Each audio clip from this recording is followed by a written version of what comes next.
Just yesterday, given all of the floods and a lot of the aftermath, I can still see I've got the news channel on. Sunflay residents stranded as their only bridge remains flooded. There are a lot of those areas out there. But just yesterday, Robertson Tourism impressed me because I heard that there was a great plan that was made very, very quickly to try and get anybody who could assist to jump on board and assist those who were those road users who were trying to get back home. They go to a certain point.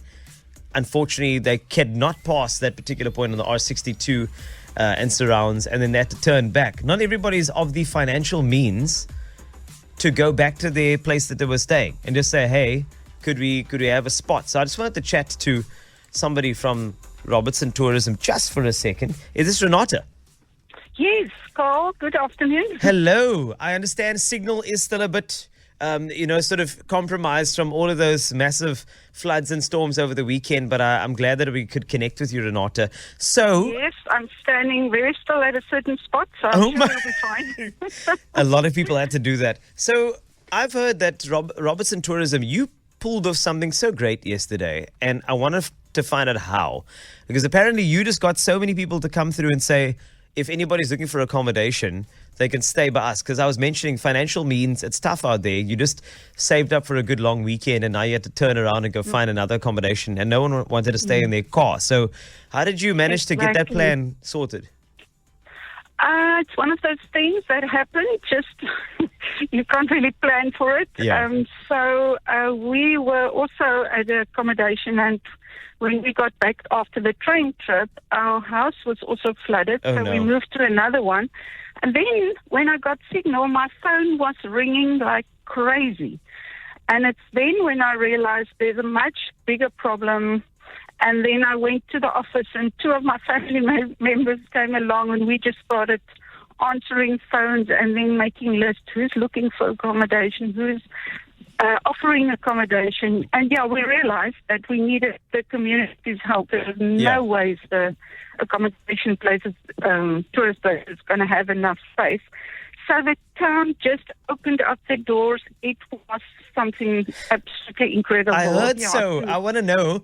Tell me about the places who open up their doors, because I've heard that there were churches, schools, and some companies as well. So what was the situation at that point where people said they can come stay by us? Who were they?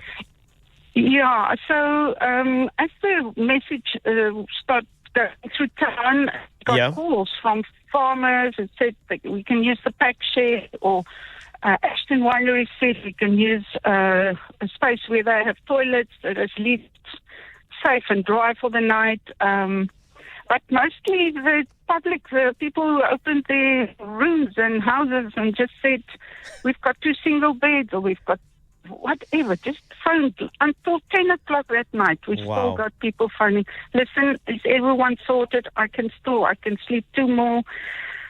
So, it is something I think the reality will sort of kick in from tomorrow, because it's still a bit crazy today. People are still cut off in McGregor. So I'm in McGregor at the moment, also getting family members out.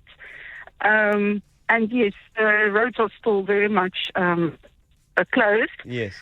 But, the shops, the grocery stores and the 24-hour garages, they also did an amazing job. Staying open later and feeding everybody. And, just after 10 last night, we could see that the cars were sort of leaving town again. So I think that's when the roads were sort of declared safe and open. Sure. So, yes, I'm glad that people felt that way out, because when you get so many calls, you just think you can't help everybody. You can't answer all those calls.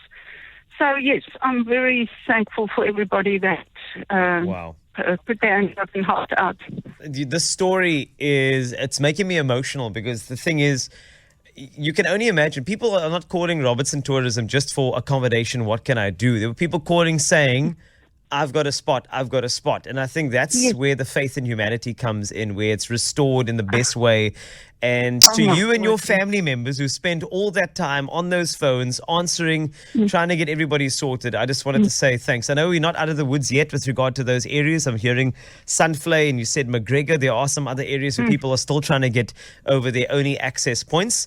But also we just need to make an appeal that, there were some reports of people trying to buy some goods in the event that they wouldn't clear up in time. And I think panic buying is not the best idea at the moment. We should just look after each other, as you heard from Renate, and make sure we're looking like we are trying to get ourselves together and get ourselves safe as well. So Renate, thank you so much for sharing what you and Robertson Tourism have done and your own family. It means so much that I can spread this type of, beautiful story with everybody, and to you and your entire team.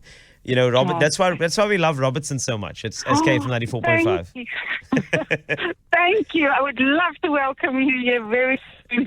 Of course. And we know we'll always be sorted out. Someone's got our back. Renate, enjoy your day. Have a beautiful one. That is the tourism manager, Renate Leroux, just telling you about what happened last night. If you didn't know, there were literally companies saying, we will open a good spot in our place that's leak-proof, that's got toilets for anybody who needs to stay over. Just think about that for a second. In that moment where it looks like everybody was on their own, we banded together and we made a plan. Now that is South African.